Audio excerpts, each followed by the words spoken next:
my pleasure to welcome Tanya Leise. Tanya has been teaching in the Department of Mathematics and Statistics at Amherst College since 2004. Her courses focus on applied mathematics, including multivariable calculus, linear algebra, differential equations, agent-based modeling, and wavelet analysis. Tanya has offered courses often appealing to non-math majors, including a fall 2016 course titled Voting and Elections, A Mathematical Perspective, which examined different voting systems. Tanya's research on biological oscillators focuses on circadian rhythms in a variety of organisms and is highly interdisciplinary in nature.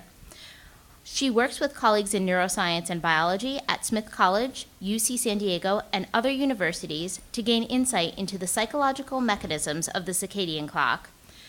She is also director of the Claire Booth Luce Grant to support research by undergraduate women at Amherst College in the physical sciences, computer science, and mathematics. Tanya received a Bachelor of Science degree with honors from Stanford University and her PhD in mathematics from Texas A&M University. All right, thank you.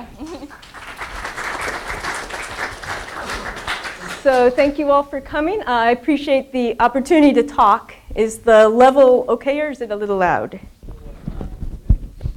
I'll just move it tiny bit down. All right, is that still good? All right.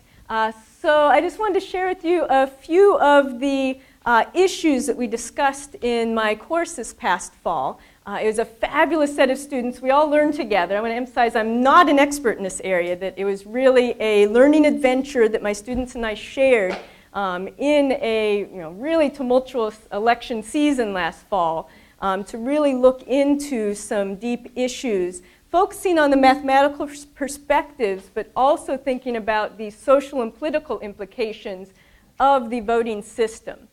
So I should probably first clarify, what do I mean by a voting system? So the idea, right, is that the voters each get a ballot, and it allows them to express their preferences in some way. Right? Either you get to choose one, you get a rank, you get to approve, whatever it is. The voters each get to express their preferences in some way, and the voting system has to take all those preferences and determine an overall winner. So I'm going to focus on single winner elections, as opposed to ones where you might be voting for a set to be elected. So you somehow have to get out of all of these potentially very different sets of preferences across your set of voters, who is the winner, who should win this election. And that's what I mean by a voting system, that function that maps the voter preferences to an overall winner. And I just want to go straight into sort of what was the pinnacle, really, of the course, mathematically speaking, was Arrow's impossibility theorem. So Kenneth Arrow is probably best known as an economist. He died relatively recently after a long, very productive and influential life. But he also contributed a lot to what's known as social preference theory. So this problem of mapping individual preferences to a societal overall preference. And so in the early 50s, he was thinking about this, and he said, what are some just basic conditions that any reasonable voting system should satisfy? Once I've identified those, then he said, let's figure out which voting systems satisfy those basic properties, and then we'll sort of be getting somewhere. We'll say, these are the ones we should be using. And of course, from the title of the theorem, you can guess that he hit some trouble. So first of all, he just said, well, for basic fairness, the system should not favor any particular voter or candidate, right? So you don't want a dictatorship where a particular candidate's already favored to win, or a system where, where particular voters' preferences are set to win, or a particular candidate being fixed to win. So that's a fair and open election. So that's a good reasonable criteria. Then you also want, because you want a single winner, you don't want cycles. It's kind of useless to have a system where the voters express their preferences and then you say, aha, it's a tie among all candidates. That's not a very helpful system. So he said it has to be transitive, that if voters prefer A to B and they prefer B to C, then the voters should prefer A over candidate C. So that's transitivity. So it's essentially not allowing cycles in the outcome. You have to have a clear winner. It has to be a ranked outcome. So far, so good. Then the next one that seemed another sort of obvious property you should have is monotonicity. That if a voter changes their ballot to move a candidate up, then that candidate should only get a better overall ranking at the end or stay the same. But a person moving that candidate up on their ballot in their ranking should not cause that candidate to fall in the overall. So that again seemed like a basic, reasonable property that you would want any system to have. And the last one, which turns out to be the really challenging one in terms of voting systems being able to satisfy this, is that independence of relevant alternatives. So this is the idea that if you're looking at the overall outcome between two candidates, that relative ranking, who got ranked above the other candidate in the overall outcome, should only depend on their relative ranking across the ballots. That you just look across the ballots, focus only on those two candidates, and that should tell you what their overall relative ranking is. Right? So it's the other candidates are irrelevant alternatives that shouldn't go into the decision. And what he found was, if you just want these basic properties, there is no system. There is no voting system that exists that can satisfy these basic properties. That no matter what system you pick, there's going to be funny things happening that somehow violate one of these. So a classic example of that last one, why do we want independence of irrelevant alternatives? In the 1995 Figure Skating World Championship, the top three had been set. They'd already skated, right? The judges' rankings are all fixed, and everything was going fine. And along comes a very young Michelle Kwan, skated beautifully, but not as well as the top three in the estimation of the judges. And so they released her scores, and she was collated into the overall rankings, and came in fourth, which surprised nobody. What did surprise people was that just the fact of her having skated caused second and third places to flip. Right? And there's no changes in the scores. There's just this other skater who is not as good as them came in and caused their positions to flip. And so then the second and third places went to different than what people had thought they would happen beforehand. And so this is the effect of Michelle Kwan. She was the irrelevant alternative that affected the relative rankings. And this led to a big furor, and they tried all kinds of different systems thinking, we can fix this, we can beat this. And it still kept happening. And of course, what's happening is you can't beat Arrow's theorem. Right? There is no system in which nothing funny will happen ever. There's always that chance. So I just wanted to just briefly go through some of the most common voting systems, just to give you a flavor of some of the things we looked at and thought about. So probably the most familiar is plurality, which is simply the idea in a field of multiple candidates, whoever gets the most votes wins. Right? In the majority system, you'd have to get 50% plus one vote. But in a plurality system, all you have to do is get more votes than anybody else. And this definitely has some advantages. It was interesting. I ran a debate that I broke the students up into groups, and they each had to defend a voting system that was randomly assigned to them. So not necessarily one that they had a strong preference for. And actually, the groups that ended up defending one that they liked and thought was good had the hardest time because they didn't think deeply enough about it. And the group that had to defend plurality that was seen as the weakest method, that group I thought actually did the best because they thought really hard about how to defend it. So it's really interesting to see. But at any rate, it does have a lot of strengths. It's simple. It's easy to understand. You don't have to educate your electorate in any kind of special way of filling out a ballot or having a complicated ballot that'd be easy to spoil. You just pick one. The outcome's easy to understand. There's no complicated calculations or funny things going on. It's just straight counts. So it does have a lot of advantages in terms of its practical use. It also has properties like it's monotonic. It doesn't satisfy independence of irrelevant alternatives, but just about nothing does. So that's not necessarily a weakness. The real weaknesses that we can see from a practical point of view are things like vote splitting and spoilers, right? If you have similar candidates with a similar base of support, since they only get to pick one candidate, they're going to have to make that hard choice. And so that leads to vote splitting. If you have fairly equally strong candidates, or they're called spoilers, if it's more of an unbalanced main candidate versus a minority party candidate. And that leads to tactical or strategic voting, right? Instead of voting your honest preference for first place, you end up having to make some kind of hard choice. Should I vote for the person that I don't think's best for the position just because I'm so worried about the person I least want to winning, right? And so it leads to this dishonest voting. And other, potential political implications can be things like negative campaigning. Some voting systems encourage you to campaign more positively. If people are allowed to express second and third rankings, then you might try to campaign more positively to attract them, even though you're not their favorite and you'll never convince them. If you can get them to put you in second place, that could still help you win. That doesn't happen in plurality. It's easier to do negative campaigning and turn off people from voting altogether. So there can be political implications to this, the level at which voters are allowed to express their preferences. Just a famous historical example is the 1860 U.S. presidential election, which of course Abraham Lincoln won. He got the plurality. But historians have done some really interesting analysis that if people had been able to express their second place preferences under just about any other system you can think of, Stephen Douglas would have won the election. That really is only under plurality that Lincoln would have been able to win, which is what we had.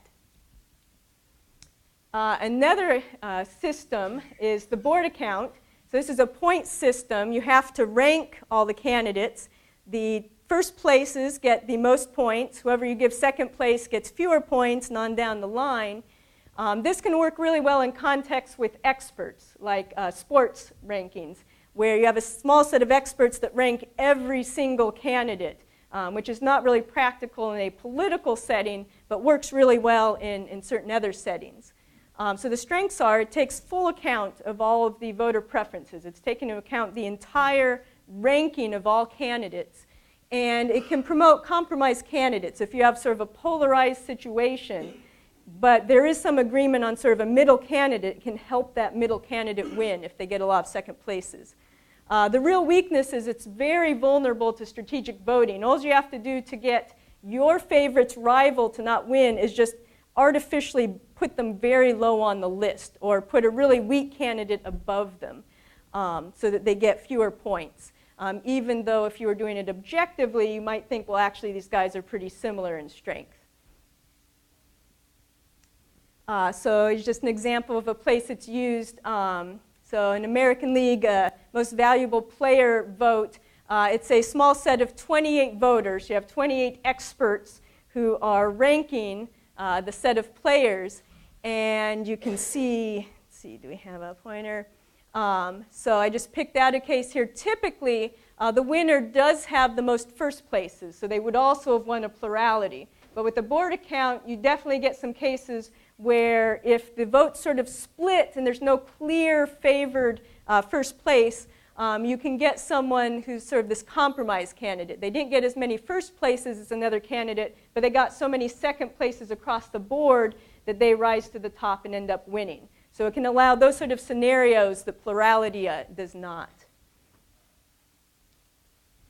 So another interesting one is approval voting, where it's more expressive than plurality because you can choose more than one, but it's less expressive than something like Borda count because you can't actually rate them. All you can say is, well, I like both of these candidates well enough that I'd be okay with them winning. But you can't express, well, I'd like this one more than that one. So it's more expressive than plurality, but not allowing a full ranking.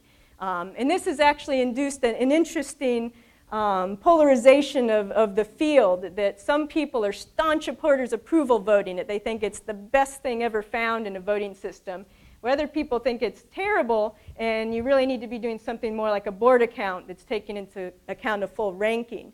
And the concern with approval voting is it's all about where you draw that threshold, that the outcome is so sensitive to who you find acceptable or not, that if you just move that line a little bit, it completely changes the outcome. And then the question is, well, was that a satisfying result if it's so sensitive to that? The other side says, yes, but if you approved it, it meant you found it acceptable, and you're allowing people to both vote for a main party candidate and a third party candidate, so it's solving this problem of vote splitting. So the mass societies, for example, use approval voting, and it's worked well there, but whether it worked well in a political election is, of course, another question. And Donald Sari is a staunch opponent of approval voting. He's like the lone guy who like really stands up for Borda count. But he has an interesting example just sort of as a thought experiment, like in this election, who do you think should win? So the vast majority of people strongly support A, candidate A, and they find candidate B is okay, it's good enough, and candidate C they really don't want to win. So just to avoid the possible outcome of C being able to win, they approve both A and B. But now you have some kind of very small group that strongly supports C, find B also marginally acceptable, but really don't like candidate A, so they vote for B and C as well. That means everybody voted for this marginal candidate B, and B wins. So is that the right outcome? Right? And I could see it either way. It's like maybe that's a compromise candidate. Maybe that was a good outcome. But given that almost everyone really liked A and thought A should be really in that position, Donald Sari argues it really should be A that should have won. But it's an interesting scenario to think about. It's an unrealistic scenario that exactly that would happen, but it reveals sort of what's at work in these preference theories of who should win, how should we balance these different preferences among different groups and avoid things like the tyranny of the majority, right? To make sure that all views get heard and that people all have a chance to influence the outcome of an election. All right, so another method I wanted to mention was pairwise comparison, or the Condorcet method. So here the idea is you take all possible pairings of candidates, match them up in a head-to-head competition, and see who wins each one. If I match up A versus B, who wins? Then B versus C and A versus C. Count up the number of matches, whoever wins the most, that's your winner. So if you have a candidate that wins all head-to-head matches, you get this Condorcet winner. So someone that seems like the strongest candidate, right? If head-to-head you beat everyone, then people must really prefer you over everyone else. And the Condorcet winner criterion says that the voting system picks the Condorcet winner as the overall winner when one exists, right? Which is relatively rare that you would actually beat all other candidates. And so one interesting question mathematically is then to evaluate different systems, say which ones satisfy this, which ones satisfy that if there is a Condorcet winner, they actually win. And then just briefly, I want to point out there's a variation on this that you could argue, well, head-to-head matches, depends. Maybe some of them were won by a bare margin, right? And some, like you won by a huge margin. So you should somehow take that into account. So the beat path or CSSD method is this sort of more complicated. It has this big weighted graph, and you connect all the candidates by the margin of victory and the head-to-head match, and you do this complicated calculation. So it has some really nice properties mathematically. The problem is it's not at all transparent. It'd be hard to imagine a general populace trusting a method where it's so hard to understand the outcome. But certain technical groups love this method. So like some of the Linux development groups use this as their method of making decisions in voting. All right, so instant runoff voting's been in the news a bit. Maine has decided after all their troubles with their governor elections to try switching to this statewide in 2018. So the idea is interesting. So people rank any candidates they find acceptable, and you count how many first place votes each candidate got. Whoever got the fewest first place votes is dropped. And if your candidate you put in first place vote was dropped, then your second place moves up. So it's a way of still trying, they're hoping it induces honest voting. So say you like the third party candidate, even though they probably won't win, you can put them first and just, hope for the best. But if they lose and get dropped, you could put the main party candidate second, they get moved up, your vote still counts, and you can feel like, your preference is still influencing what's happening. So it's a nice idea from that point of view. So you just keep repeating this. So you look at first place, drop the person with the fewest first place votes, move the votes up, recount, and just keep repeating until you got one candidate left. So Cambridge, Mass, San Francisco, Australia essentially nationally uses it. So yeah, and there's some places that have used it successfully. But because of Arrow's theorem, weird things will happen, right?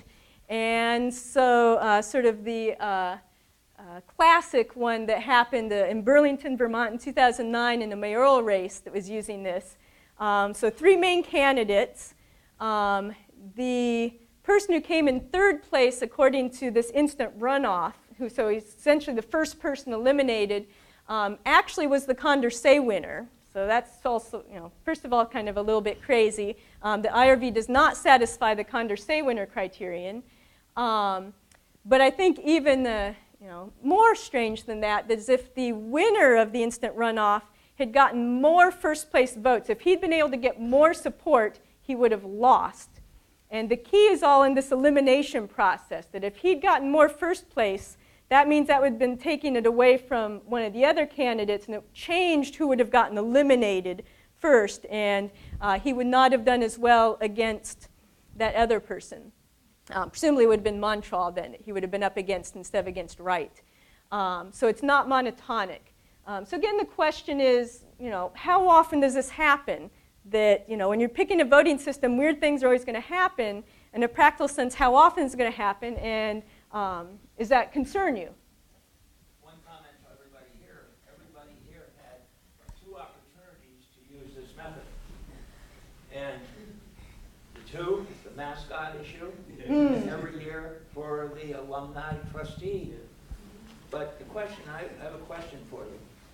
On the mascot issue, where there were 5 choices, they didn't reveal until you voted that you could not vote for a candidate. Do you know any place where how that would influence the vote? Yeah, I mean, that can make a big difference, right? You don't, because, this transferable vote idea, right? I mean, people won't want their votes transferred to someone they find unacceptable. And so most of the practical versions of these things allow you to not rank people you find unacceptable. So it's sort of a hybrid with approval voting in that sense. And yeah, that can certainly make a big difference, right? Whether a vote is transferred to a candidate you found unacceptable or not. So I'd agree that's something that should be made very explicit in the instructions, whether your ballot is considered spoiled if you don't fill everything out, or if you're allowed to only rank those that you would want your vote transferred to. So yeah. Okay. All right, and then the other big theorem that I wanted to mention here, since I've been mentioning tactical voting, you can say, okay, well, if there's no perfect system in terms of avoiding these occasional strange outcomes, is there at least a system that, from the point of view of encouraging honest voting, that you can relax and not worry about having to be strategic? Is there a system that's the best from that point of view? And again, it's bad news that the Gibbard-Satterthwaite theorem says that all ranked voting systems are going to suffer from it to some extent. So it still becomes a problem of carefully analyzing systems and deciding to what extent they're vulnerable. That they're definitely vulnerable to different extents from people feeling like they need to vote strategically rather than honestly to get the outcome that they desire. And you can see in this case, this is sort of a classic example that if KISS's voters had realized this through polling, for example, right? These days there's a lot of ways to get a lot of information. You could strategically have voted, ranked differently, even if you liked KISS the best. It may actually have benefited him if you put somebody else above him just to control who gets eliminated first in this whole system. So there's clever ways that people can manipulate. You can get blocks gathering information and figuring out strategic ways to change the outcome.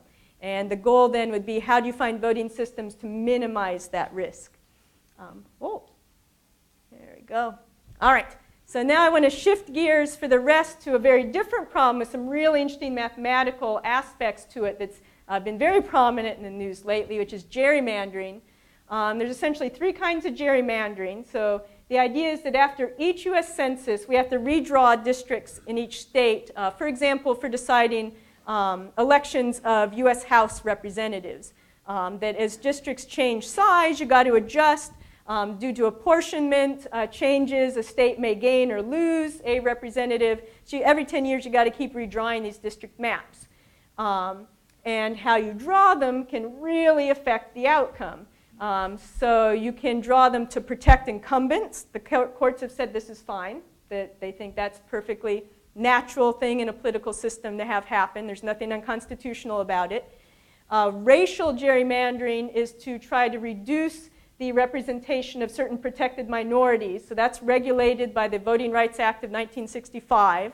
So that's been the main action taken by the courts, is when they perceive something to be clearly a racial gerrymandering, they can use that to strike down a set of maps.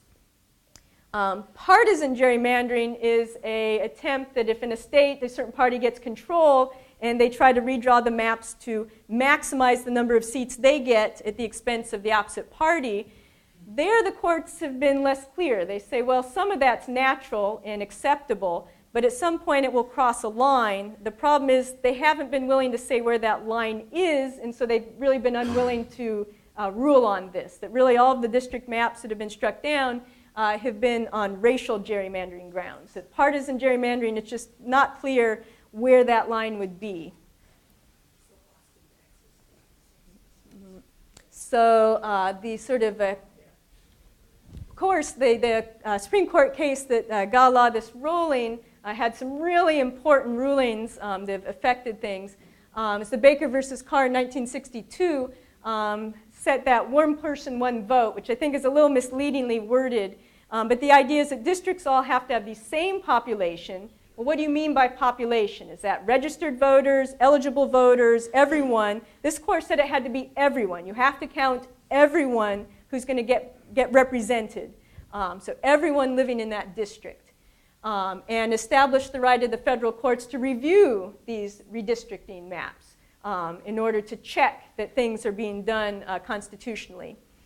And so what the specific case at hand here was the Tennessee district map. It hadn't been changed in a long time.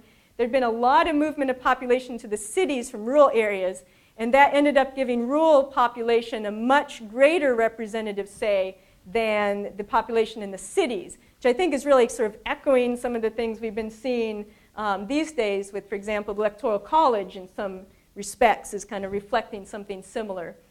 So in this map is pretty extreme, that 2/3 of the representatives for Tennessee were getting elected by just 1/3 of the state population. So it was really inequitable, and so they struck this map down. So the case that was just, the ruling came out this week was in North Carolina. Again, the question was it, the state claimed it was just natural partisan gerrymandering, and the people against it were saying, no, it's really racial gerrymandering, and the question is, how, you have to somehow choose, given that there's a lot of overlap between Democrats and certain protected minority groups, how do you determine which it is? But the court came out 5-3 that it was racial gerrymandering happening, that it was this combination of packing and cracking. So packing is when you try to move everyone in your opponent's party, sort of pack them into just a few districts to minimize the number that they can win. Or cracking is you split them up into small groups among different districts where they're groups too small to be able to influence the outcome. And so the court was saying that here were 2 districts that had clear packing, because the winners of their elections were essentially winning with 70% of the vote, that it was sort of a clear case that people were being packed into similar districts. And the new map they made only made that worse, that there was a clear change of moving white voters out of these districts and African American voters into them. And you can see they're just these crazy. So District 12 is this crazy looking one right here. It's essentially following a highway. So Charlotte's down here, and there's some other cities up here. So it's like trying to isolate a couple cities, and you have to make it contiguous, so they just sort of followed a highway in which no one lives to connect some different cities and not put any rural voters into some of those. And the other one that was under scrutiny was this one here, which is a little bigger, but also has some kind of weird little segments coming out of it. But yeah, so clearly the maps are a little crazy, and it gave a huge skew from a pretty competitive. It varied over the years. The same map could be 7-6 or 6-7. It flipped back and forth to a pretty safe 10 Republican districts to 3 Democratic. So it really changed the outcome. So now they're going to have to redraw this. So just to, as sort of a last thing to look at here is this idea of the efficiency gap. There's a Wisconsin case coming up where this has been touted as maybe a way to try to discern how partisan a gerrymander is and see if they can convince the courts to start drawing a line. That's really the goal, is can we get the courts to accept a measure and draw a line? What is too partisan? And so the idea is this wasted votes, right? If you pack, you're trying to get your opposite party to waste votes by having so much excess that they didn't need that to elect a candidate. And the cracking, right, you're also wasting votes. You're trying to spread their voters out so they still can't influence anything. So the idea is to count these wasted votes. So if a party loses an election, then all of their votes are considered wasted. If the party wins the election, everything over 50% is considered wasted in this calculation. And then you add up all of the wasted votes in each party, take the difference, and see was there a big difference in the number of wasted votes between the two parties, in the hope that that would reveal some of the outcomes of these packing and cracking gerrymandering strategies. So in this example, if you look at these red districts, this is sort of a type of cracking that you put 6 red and 4 blue. So the 4 blue are never going to be able to be enough to win the election. So you just had 1 red wasted to 4 blue, whereas these guys out here on the right, you have the blue packed into a couple districts, so 9 blue to 1 red. So still just 1 red wasted to 4 blue wasted. And this would then mean that the difference is 3 in all the districts, so out of the 10, so it's a 30% efficiency gap. So sort of clearly showing this was like a really contrived map. So it sounds good on the surface. It's like, okay, maybe that's some kind of, reasonably easy to understand, clear standard that we could set. The problem of a threshold still an issue. How do you set a threshold? What's too much or too little? But there's a bigger problem from a mathematical point of view, in that if you look at 0 efficiency gap, you could ask, okay, if you have an efficiency gap of 0, does that mean you're actually getting proportional representation, that things are going to sort of converge on average over many elections toward the parties getting the proportion of representatives that their populations in the state would suggest? And the answer is actually no, that the difference actually gets doubled through this system. And just to show you an example, here's just a little scheme where you have 100 voters in 10 districts, 40 red to 60 blue. So on average, you should get 4 red representatives and 6 blue getting elected. But instead, with this 0 efficiency gap scheme, you're going to, over time, get 3 for red and 7 for blue. So it's not, on average, going to be a proportional representation. It's still biased, even though this efficiency gap is 0. So it's a biased measure. So it's got some mathematical problems. It still seems like something that's not going to be a long-term solution to this question of convincing the courts to adopt some kind of measure. It has some real problems with it. All right.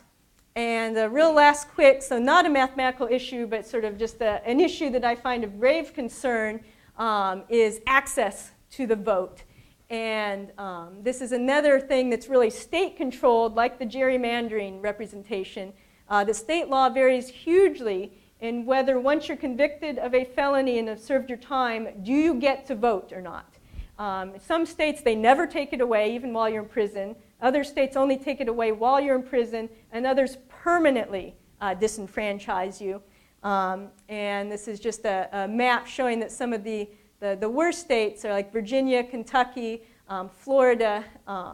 And Florida is a particular concern, being a swing state in many of the recent national elections.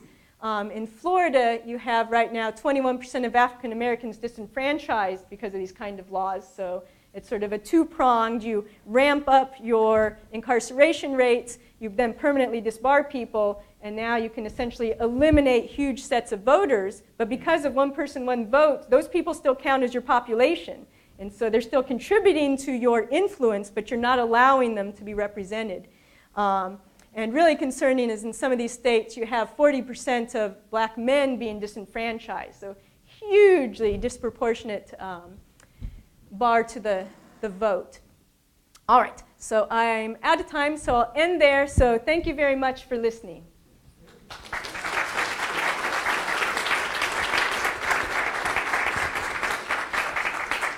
And I'm happy to take questions. Yeah. Isn't there also some mathematical way of measuring the perimeter of the district to the area which you did? Yeah. There's been some really interesting geometric methods. So the problem with that particular method, they're often known as like isoperimetric methods, that a circular district would be the ideal from that point of view, right? That you want to kind of minimize the perimeter to the area.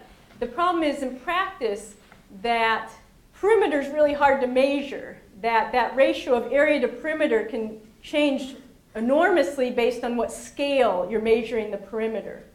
And so that's ended up not to work well in practice, especially when you have boundaries that are natural boundaries like rivers and different landscape features. But people are working, there are mathematicians in geometric measure theory working on sort of analogous methods, using more ideas like if you look at sort of all points within a district, looking at the average distance, for instance. So that can be another way of getting at something that more compact would give a lower score, whereas something very convoluted, you're going to have lots of points where you have to travel far to get between them. So people are definitely studying things like that. And the issue has still been, as they keep coming up with new ideas, convincing the court to accept it. And so far, the court has not accepted any of them. But those are great ideas, just geometric kind of compactness measure. People are working on that. Yeah. 1 year ago today, there was a speech, a presentation by a retired moderate Republican from outside of D.C. who said when he started, the liberal Republicans and the conservative Democrats overlapped. Now they don't. And the reason he gave was gerrymandering, because you don't have to worry about a general election. Everything is decided in the primary, and that forces the Democrats to the left and the Republicans to the right, and that's why we have gridlock. There are a number of efforts, I think it's a case out of Wisconsin, but there is litigation to try and move the Supreme Court to say partisan political redistricting is wrong as well. One of the problems is that it gets supported by mathematical models to show how you can do it fairly. In Pennsylvania, one of the efforts got thrown out because a 29-year-old school teacher said how you could do it right, and it at least made a little bit of effort. Is there any kind of effort to get, as the legal community is doing it, to get the mathematical community on board to volunteer and do pro bono stuff to try and help the states where they're fighting gerrymandering? Yeah, there's a group at Tufts right now that's doing exactly what you're saying. They're really trying hard. So they're not for any party gerrymandering. It's bad for open dialogue of the issues to have any party creating safe districts, right? And that sort of just ties up the whole system. The most promising route, though, really seems to be to get states to pass laws instead of the legislature drawing these things, that they try to create nonpartisan boards that are creating them. You somehow have to remove this power from those whose power is determined by it, right? You got to break that cycle. The people who have to vote on this are the ones that would lose power. Exactly. That's why it's a stalemate right now. It's yeah. So you got to, and some states are doing this, and we just have to. Pushing for that seems the way forward. I think it's going to be really hard to push the courts to accept any mathematical answer because it's so complicated and nuanced, and convincing politicians of something mathematical is always challenging in itself. You have a district like one near me where it's described as Mickey Mouse kicking Goofy, and when you look at it, it looks like that. You might be able to get somewhere. Yeah. And the other problem with attacking these districts to the court is at that point it's kind of too late, right? That's the problem with some of the Voting Rights Act components that were struck down, is that now instead of being able to review these things before the election and rule if there is some kind of racial gerrymandering, we have to wait till after the election, and in some sense now it's too late. By the time it gets to the courts, right, it could be many, many years. And so I think getting these things drawn right in the first place will be much more effective than having a way to attack them once they've already sort of been going. Yeah. I'm from Maine, and I voted for the ranked voting on the theory that maybe the best man wouldn't win, but at least the worst man would be kept out. Was there a flaw in my logic? No, no. And, I mean, Arrow's theorem tells us that there's going to be funny things that happen with any system. And I think any move towards allowing voters to be more expressive of their preferences is in general a good thing. And the state can, let this play out for a little bit and see what happens. But some places have been very happy. Like in Australia, it's worked very stably and fine for a long time in their national elections. So it just kind of depends where the politics takes it, and hope, keeping your fingers crossed that nothing funny happens immediately, like in Burlington, where you just get these strange results that can happen, but don't necessarily happen all the time. Right? They're really kind of the oddball result. So no, I think it's a good move, and I'm really interested to see how it plays out. I'm hoping that it gives better results than the plurality, certainly. Mathematically, plurality is the worst possible, so any move away from that may not be the best system from people's point of views, depending which one you like, but I think you did right, and that's a good move by Maine, and we'll see what happens. Yeah. We live in New Hampshire, and one of the things that I don't like about New Hampshire, but I would be interested in your thoughts about it, is that you're able to register as an independent or a Republican or a Democrat, which is fine.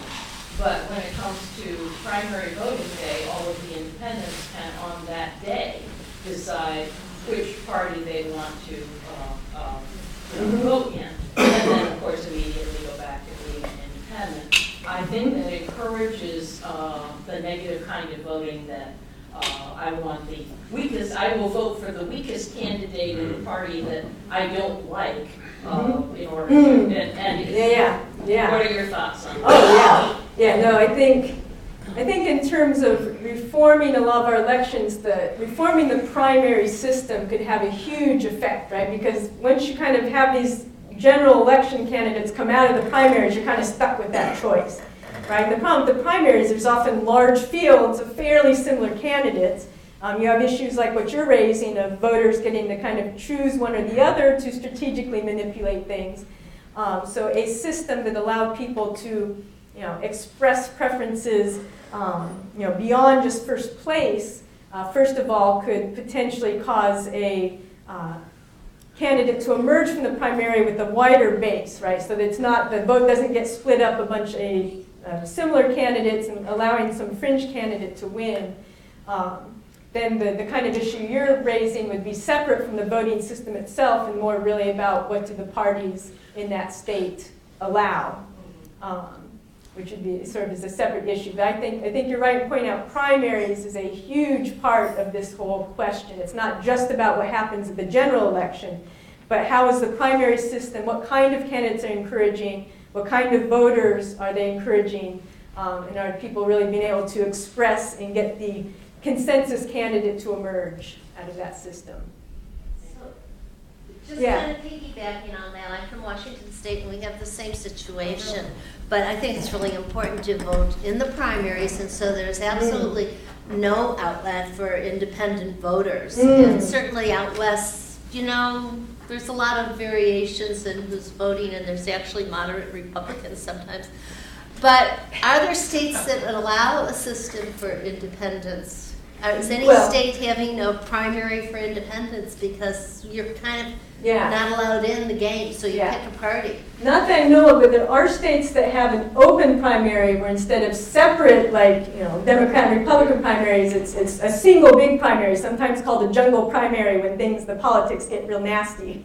And that still has its, under the plurality system, that, still is very problematic that you can still get a lot of vote splitting, and the sort of two candidates that emerge to go on to the general election, may not be the ones that are really, have the most consensus behind them. Or California has it so two people of the same party can actually emerge out of the primaries for the final election. Washington's like that now, too. Washington State's like that. That's really like the French presidential election. Yeah, we had four candidates and everything's very split, and and then you can And I'm from Louisiana. That's how Louisiana does it. Yeah. And that's how we got the David Duke versus Edwards. Exactly. Yeah. The speculation is, I mean, it's not known for sure, but people think that Edwin Edwards may have, originally manipulated that just to give him the best possible chance at winning again. So yeah. If I were a well-meaning oligarch, making $700 or $800 million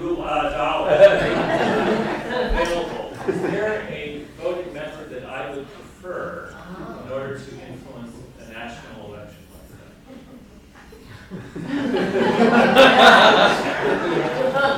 And if you can tell me soon, because I have a bank transfer.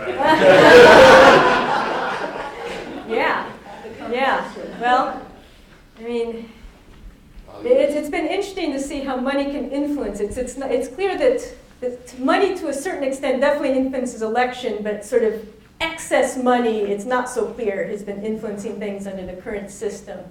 Smart money. Yeah, you got to target. You can't just blanket the airwaves and expect magical turns. But yeah, it's a good question. You'd want a system where strategic voting, something like that example I showed with the instant runoff voting, something where if you could essentially get a block of supporters, spend your money in figuring out how people are going to vote in general, and get your block to vote strategically to eliminate the person you don't want to win, to allow someone else to emerge. I think that'd be the way to do it. You need one of these systems where you can use a block of voters to strategically manipulate. So would it be the case that the mathematically least desirable system, plurality, is marginally the least susceptible to external manipulation? No, because the negative campaigning has been shown to be definitely very successful in just suppressing general turnout so that you can get your supporters to influence it. But I think in terms of how could further money influence things, I think we've kind of reached our limit on that.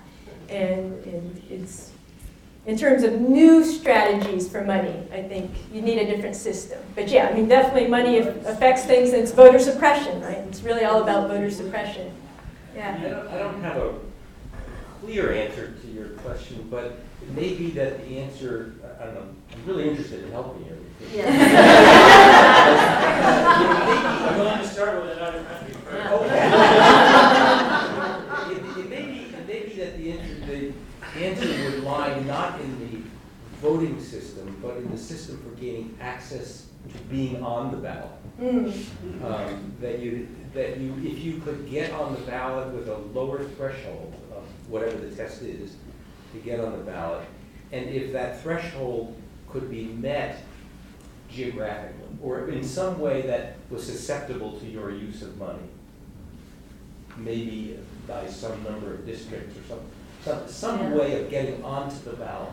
Yeah, it's interesting, and I'd say more, beyond that, not just the candidates getting a ballot, but perhaps even more so access to the voters, to the polls, that there's been a lot of ways of, sort of discouraging voters from being able to easily access just, physically polls.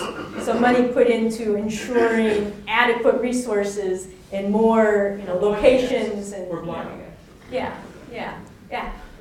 I'm really curious with the ranking options and those who experience it, where voters have to go back and vote again. Right? So the actual so 2 rounds.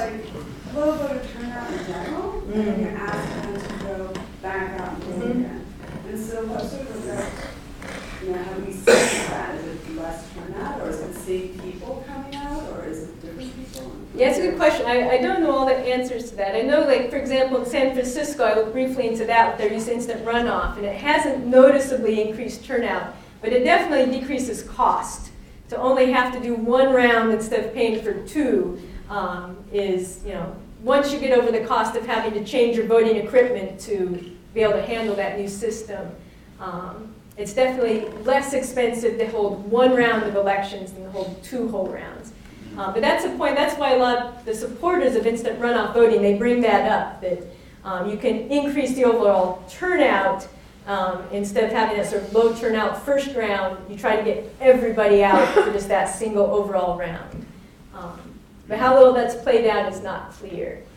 But yeah. Ranked voting, though, wouldn't it have been very, very possible to have ended up with President Johnson or President Stein? Because assume each and every Trump voter puts Clinton number 4. Each and every Clinton voter puts Trump number 4. Mm-hmm. That puts the other two in the middle and the 4% who voted for Johnson. Potentially, yeah. I mean, it definitely raises the prospect if you have a very polarizing situation, some of these other systems allow that compromised candidate to have a chance. Absolutely.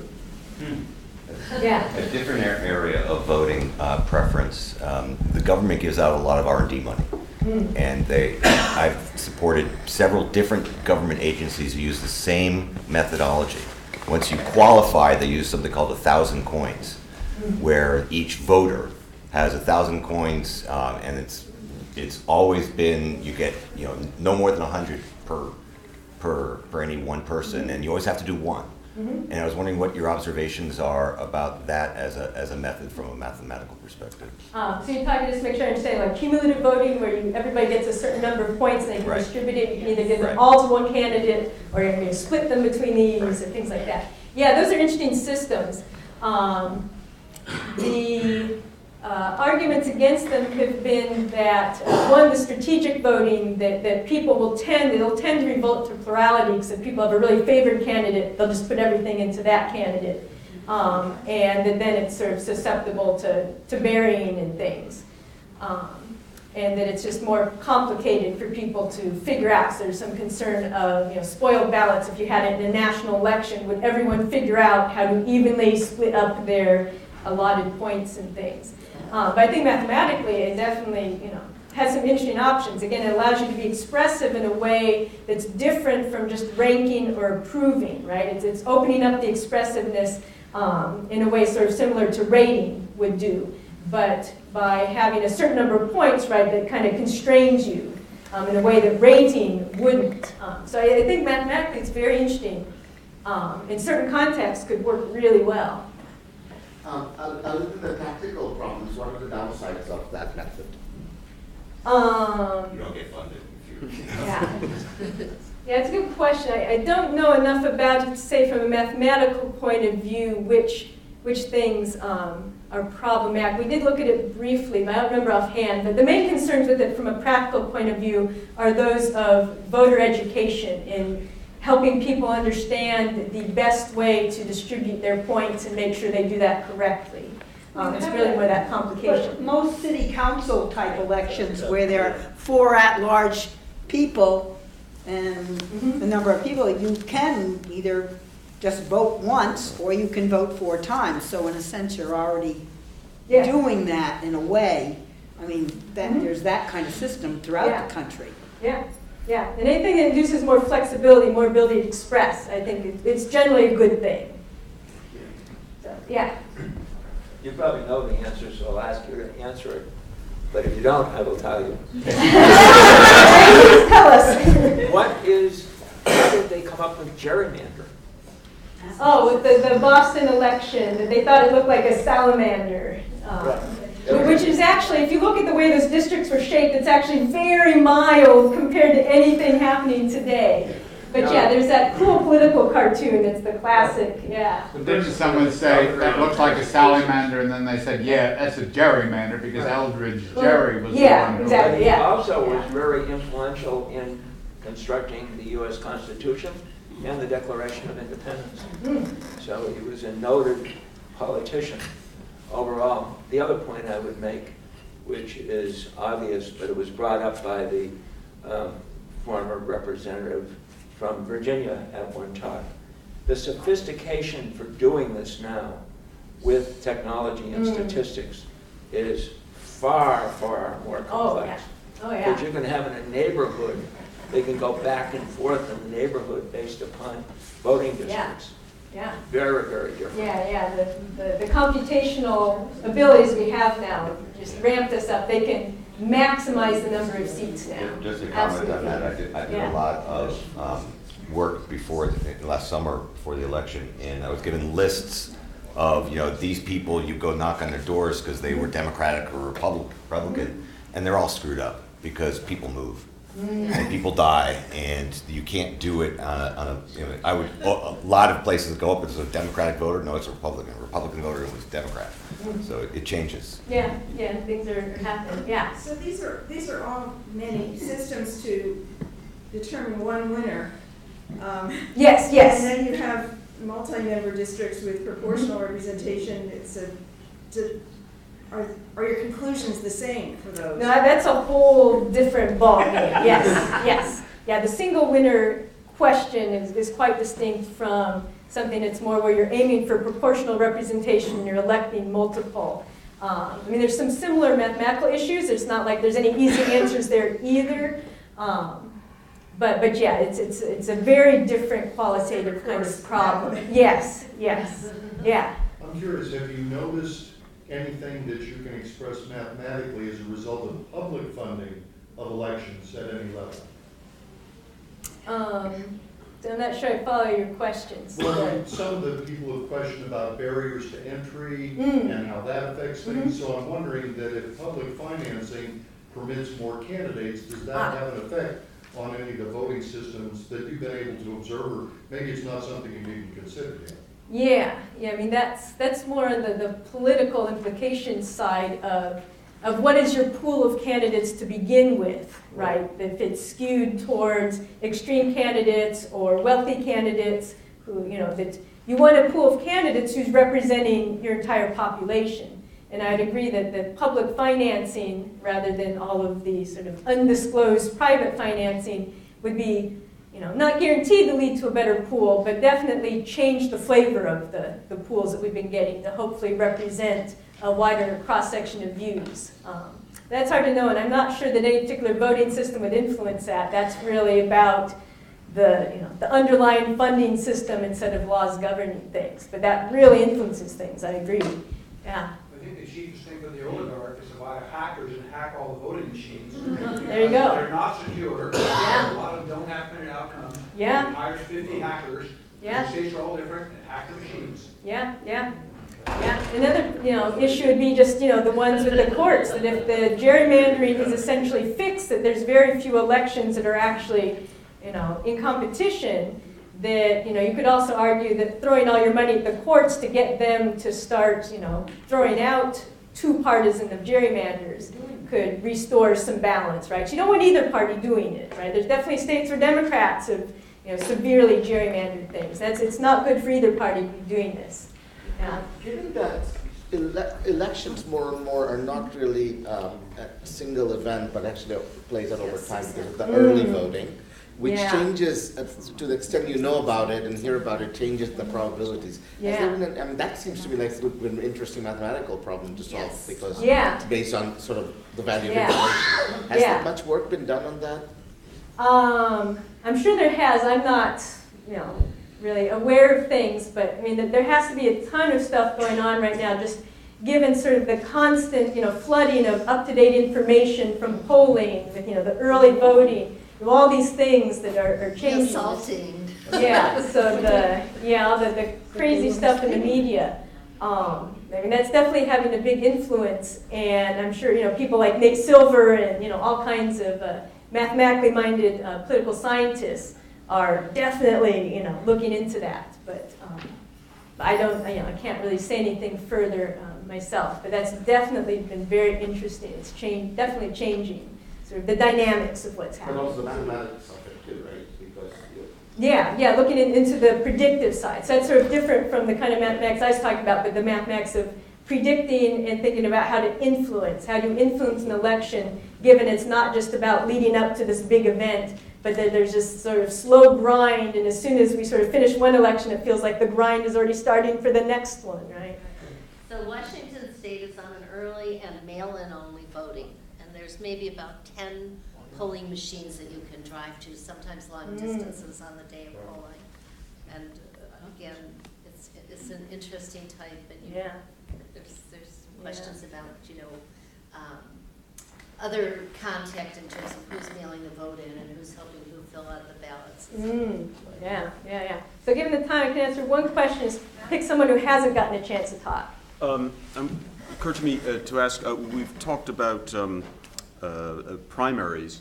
I was wondering if mathematics or game theory would say anything about which systems, if systems of voting, some systems might be more encouraging of the development of parties than others, or even a number of parties that might develop. Is there a way of modeling that? Or? I'm sure people have looked at that. I mean, plurality is sort of infamous for really supporting the two-party system, right? Because if you have multiple parties, they're just going to end up splitting the vote and be very unstable. But definitely other systems where, you know, something like a compromise candidate can emerge would be more encouraging and allow stable, you know, multiple parties beyond just a binary system to emerge. And, you know, the way to look at it is, you know, systems like in Europe and other places where you really have a healthy set of many parties, which has its own problems sometimes, no doubt. I mean, we're dealing with humans, so there's always going to be problems. But from the point of view of trying to get a non-binary system where you can have more of a spectrum of different views being heard and being able to influence the outcome. So it's not just a problem that can be addressed only through history or culture. There is a way to...